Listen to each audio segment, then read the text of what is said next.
Hello and welcome to Chess with Simon. I'm Simon. Chess, the beautiful game. People sometimes refer to football as a beautiful game, don't they? I never really understood that because this is the beautiful game. Okay, so what I like when you're playing correspondence is a move where you don't have to agonise because you've only got one choice. So I looked at this. This will just show you how great, what a sharp sort of tack I am. I thought, oh, check, I've got to move.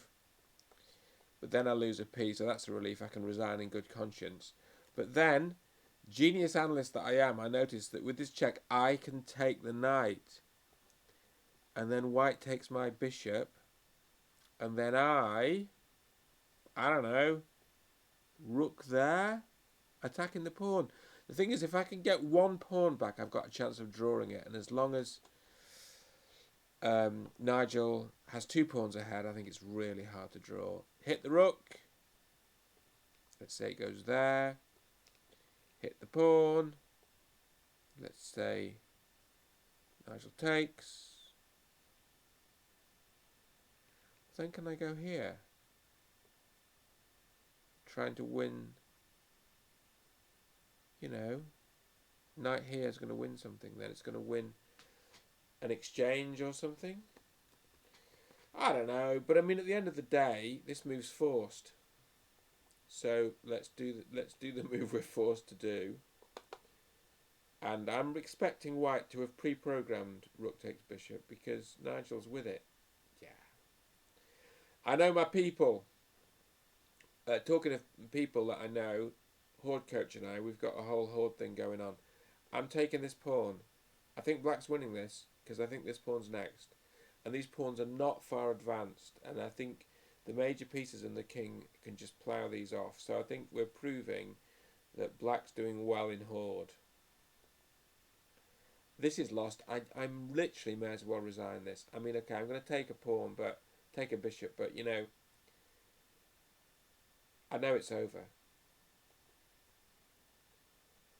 Yes. Yeah. Okay. So here's a variation in my constant attempt to win this game that's not really winnable. I go there, black takes, I try and get the pawn, black defends, and white's losing. Not losing, uh, white is fighting for the draw. So let's not do that.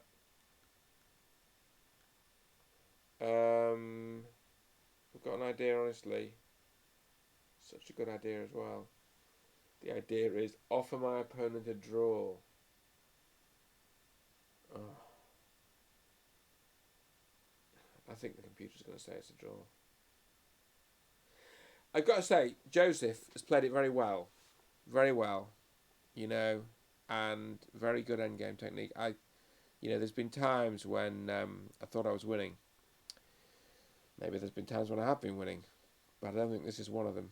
Let me think about it. I've got one day left. Let's try not to lose on time, eh? What can you even? How can you even bluff them? I think he knows perfectly well what's going on. All right. Well, I think that's a draw offer, isn't it? I mean, we'll see. Let me see. But I mean, we've got to be truthful here. Pawns on the black squares. Rook on here. Swap the rooks off. Play the minor piece endgame. Don't you love to play against the King's Gambit player in a grinding endgame?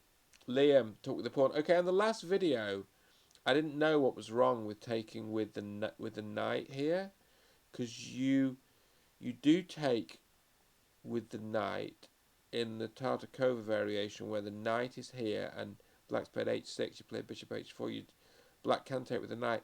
Of course, the problem here, I realise, is, for instance, takes, takes, takes. Here, there actually is a check. Okay. I think white goes at least a pawn up. That's the point where you can't. Because no one does it. No one takes with a knight. So it struck me. It's weird how your brain works. It must have been working in my subconscious that's the problem. Anyway, Liam gets it. We're going to play bishop d3. It's the most popular move. It's got good stats. Black's lacking a little bit of space, but it's all very sensible. but as typical. I don't know what to do. Do I just do this? And as it might be, see what happens? I think I do. I want to keep defending the pawn so that even if I get checked around, that pawn is still covered. I don't want to play bishop here, although it'd be tempting. Because you know, it's alright. Let's see what happens. Draw offers are welcome. This, I mean, so we've got to be careful. What about a move like this? Like queen here, queen here.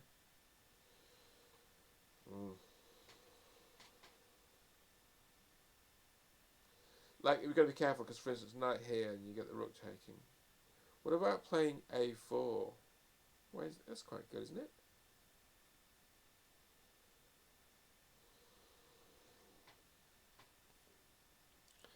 Should we just play a4 and claim that that knight's on a nice square? I mean, we could try to stop doubling the rooks. You know, rook d2 with a view to playing rook d1, trying to win this pawn by force. For some reason, I'm sort of a bit uncomfortable with that. Let's claim that a4 is preparing the doubling because now this pawn's no longer weak. Is this pawn weak? Knight here, for instance?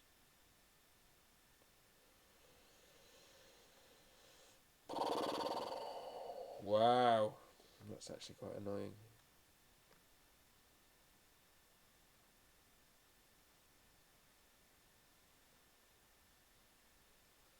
Okay, maybe we just double this way. I don't know what to do here. Let's do that. Let's threaten to double. Let's see what black's got. Is black going to double here? Oh, yuck. Maybe we should go there then. Because the point about doubling on the C file is that white's threatening to take 3 times on C. Black's threatening to take 3 times on C3. Well, yeah. I suppose it's a double exchange sacrifice though, isn't it? You're giving up 2 rooks for 3 minors, so it's probably not worth it. Yeah, you make a double exchange sacrifice and then you win a minor piece. You know, rook here. So rook here, rook here, rook here, takes, knight takes, other rook takes, bishop takes, queen takes. You've lost 3 minors for 2 rooks. And then, do you pick up here? You do not pick up here, no. Alright. Oh, that's a long, very long-winded, isn't it? Let's see where this takes us. Wow, look at this. Pushing my knight around. A bit loose around the king, but I'm not saying it's wrong. I don't know if it's wrong. So knight could go here. Knight on the rim. Or the knight could go here. I'm worried about this square. I'm worried about knight landing on this square, as I always am, but luckily this pawn and bishop sort of cover the central squares, so they don't let the knight in. I think this is right, isn't it? I don't spend very long preparing for this session at all. I'm just thinking in real time. Oh, good. Defending the pawn. Very good. Nigel's done that. This is Stuart. So you could argue here, attacking the bishop, but it's always a bit weird there, because there's always h3 coming. And then, you know, so here, if the bishop backs off, then h3 comes, then you come here and it exchanges. The middle of the board is where this knight belongs, isn't it? I mean, the centre. There's no Greek gift, check, king takes, knight takes, check, because you take twice. So there's no sacrifice there. Trojan horse, isn't it called? I think it's called a Trojan horse. Oh, look, it's Nigel's game. I don't know what to do here, Nigel. But you know what? I'm not yet despairing. But I'm fully aware that I'm worse in that position. Okay. I'm even going to make a move against Ian. So, this is what I analysed. I just looked at one variation. Takes, double here. Queen there's almost mating. Rook in the way stops the mate. Takes. So I don't mind this, but I don't really like that kind of pressure around my king, particularly against a player like Ian. So instead of that, I think what I'm going to do is just go here, and then I suppose white can take. You just get a bit less pressure. Takes. I mean, this is possible. I think I like this. So we're actually an exchange down, but we've got. Do we think we've got pressure here? I mean, we're definitely the worst. We're definitely worse off here, because the point is I just sacrificed exchange. Maybe you don't take, but then what's the problem? Is there's no knight e4 because the d pawn's pinned by the bishop. So black's sort of not got money. I mean, I suppose you could march the a pawn up the board. It might take a year and a day. But you couldn't. You could march the a pawn. You could say, right, well, you know this. Then what does white does this? Takes. So there's no queen takes, is there? Is there? Queen takes because of this. Oh, it's check. There is. There is. There is. Okay. Well, we're definitely 2 pawns down there. Might be able to save that. Might. But the rooks are still on. Without the rooks, you might. Okay, having said I'd move, I'll have to think about that. It's too difficult. Okay, you know, because I don't want to just rush it and then get tonked. Talking of rushing things and getting tonked, this is looking bad, party people. So, knight took here. I think we got to take the knight. Takes, and then take. I'm not delighted by the situation. I think if we can get the... So, we go here. He gets a knight. I get another bishop. Takes. It might be all right. Again, it's going to need a little bit more thought, that one, but I think, you know, I think I'm worse in both, actually. Well, you know, Ian's obviously very good at this correspondence stuff. I need to probably work a bit harder at it. Or just accept the imperfections of life. Is that possible? Yes, you have to, I think, with chess, otherwise you go around the bend. Well, also, there's other things to do, like a thing called work. Okay, we've got 14 hours. Okay, this is the exciting move, b5, and a world of complications get unplugged here. Is there an opening explorer? Why is it not in the position? It's a bit weird, isn't it? I don't quite know how to use it. Do you go here and then opening explorer, and then it works? Oh, I give up. Okay, the point is,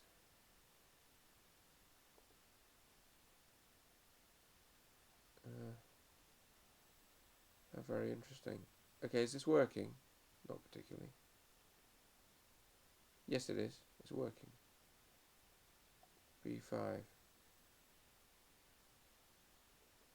Okay, this is just a nightmare. Okay, look, I'm going to play b5, and it's fascinating. At some point, I'll work out how to actually use chess.com. But until that day, b5 is obviously interesting. Is it a sack? Well, it's a long story. I mean, let's just do a variation. Knight takes. I get a pawn. Bishop there, I've lost a minor piece. Check there, looks like it's winning the knight. The knight goes in the way. I take check. White takes back. I take with the queen check.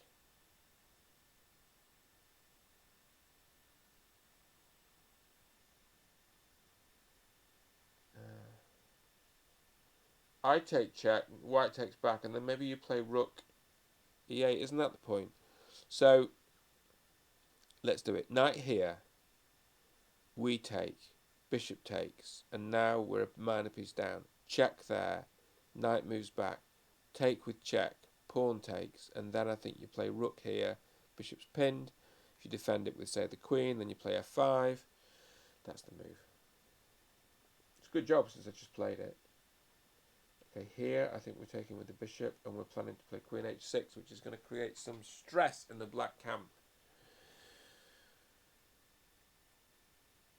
And there's no queen takes because the knight's covering it. There's no swapping off the queen. I think we're a piece up as well.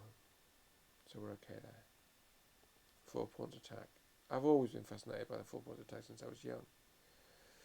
This one I think we might be heading down draw alley.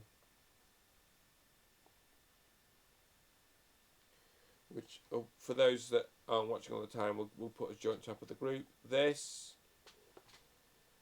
winning a bishop, and I think at some point in the game, because it's going to get the queens off as well.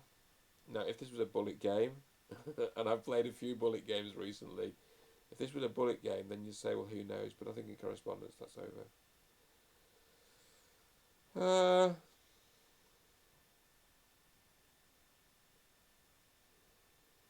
Don't know what to do. Don't know what to do. Don't know what to do. I don't want to take, because then you've got an isolated pawn. Don't know what to do. It's very difficult. This one I think we're winning. We've got to go here to stop king g6 and then taking. Well, actually, maybe king g6 wouldn't be that much of a threat because you run, takes on the third, moves on the second there. So I think you're fine. I actually think maybe there's no threat. Isn't that interesting? Let's just do the analysis. Come on, let's just say we did this. I think we're winning here. Look, we're just so fast. We're so fast. We're winning.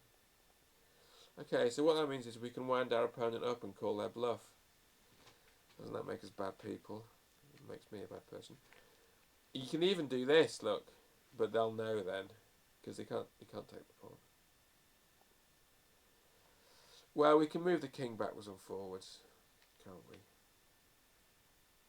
Maybe we can play this. Maybe our opponent will know then. Maybe we can just trick our opponent and save all that for later. All that business with, because you can move it backwards and you've got infinite tempi. Oh, but there is a problem, isn't there? Which I'm sure everyone's spotted. Maybe I've let a draw go here. The problem is this. If we went here and our opponent just did this, when we play this, oh, if he takes with the king, you're probably fine, but it's really marginal, isn't it? Well, I don't know if you are fine, actually. Because this, and now white's got a pass pawn, you might even beat draw, I think. Maybe I've let white draw. It's a bit irresponsible of me, isn't it?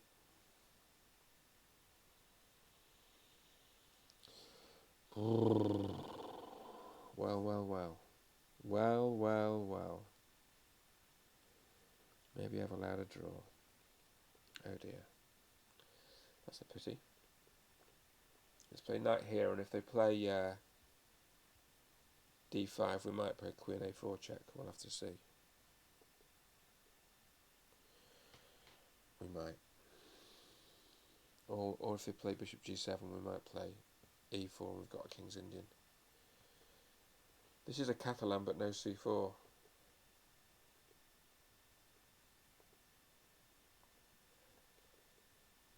This is what did we think when we were playing? I want to play e6 and d5. Can white play e4? Not really, because he just played d5 anyway, right? No, well, I don't know though. Is that a thing? Oh no, this is well known, isn't it? e6. Oh no, they can't play e4. You just take it. It's not defended. How very amusing. e6, we're playing d5 next. And we're going to play like a Queen's Gambit declined or something. Just studying defense. Gonna love it. Knight f3. Hints at the open Sicilian or the Rossolimo. This is the Rossolimo. If only I could actually move the bishop. Computers like the Rossolimo here, so the Sveshnikov's really difficult, and the computers agree with that. Take the pawn.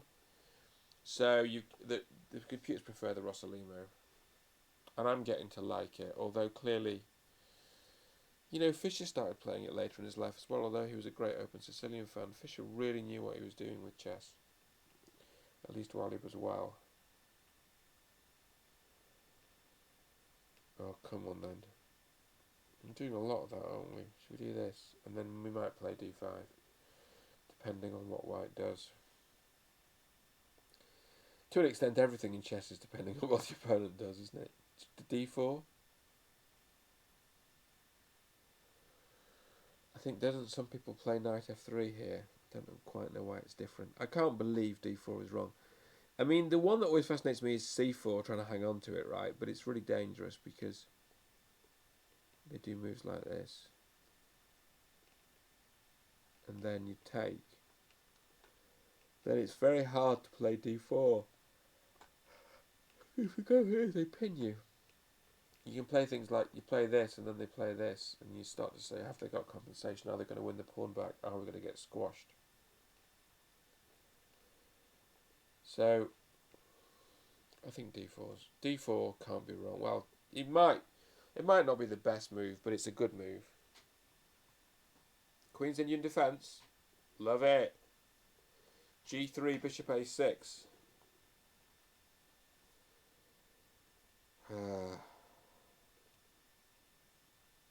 Slow Italian against this guy is really good.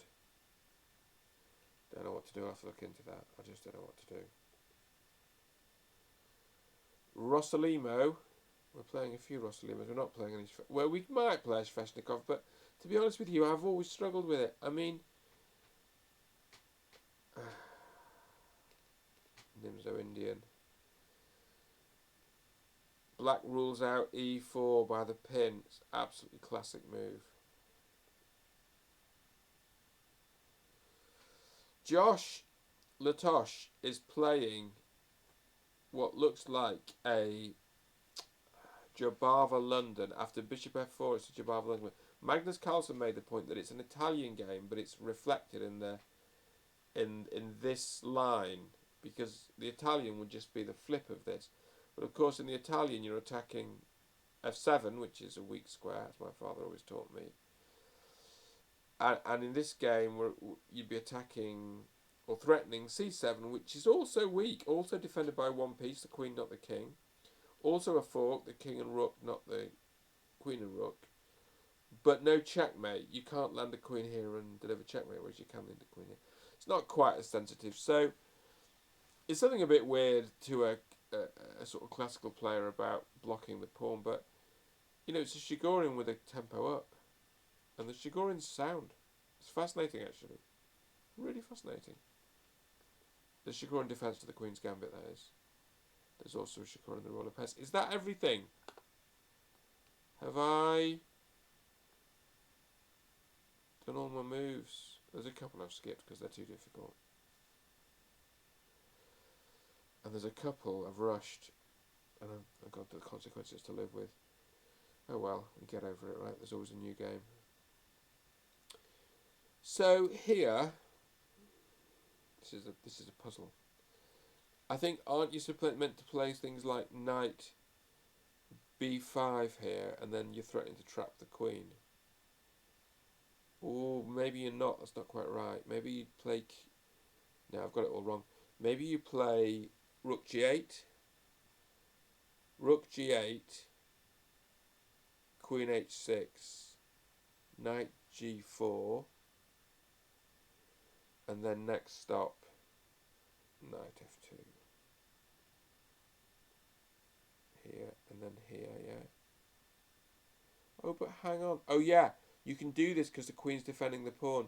There's lines in the French where you do this, and the queen takes here and the rook's hanging, and actually you're in a lot of trouble. But I think with this one, well, that's very enterprising, isn't it? So what we could do is take here with check and then win a minor piece. Oh, we don't win a minor piece because the bishop's defending the queen. So what sort of trouble can our queen make?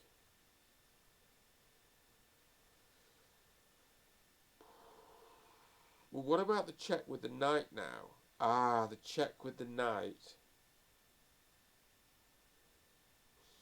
Then the king has to march bravely to d2, which looks awful.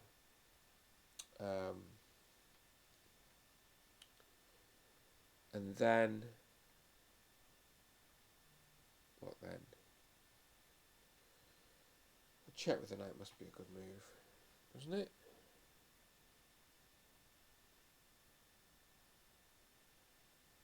I mean, what's the alternative?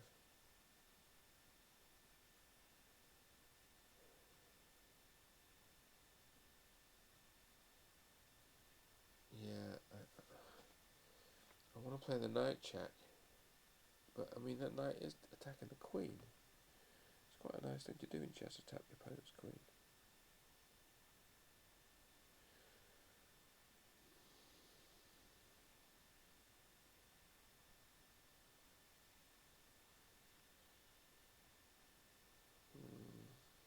Oh, I don't know. I think this is such a good move.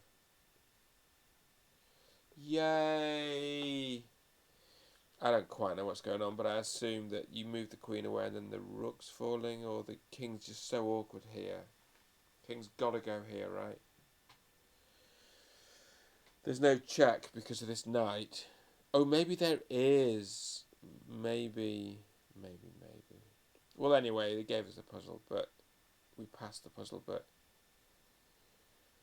check, king there, bishop check, knight takes.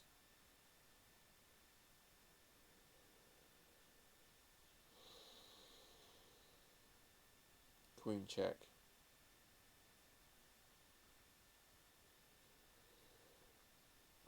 King here. I don't know. I mean, I think that knight check's pretty useful, and I did choose it. So there we go. I hope you enjoyed this. I enjoyed making it, and I'll see you all next time. Yeah.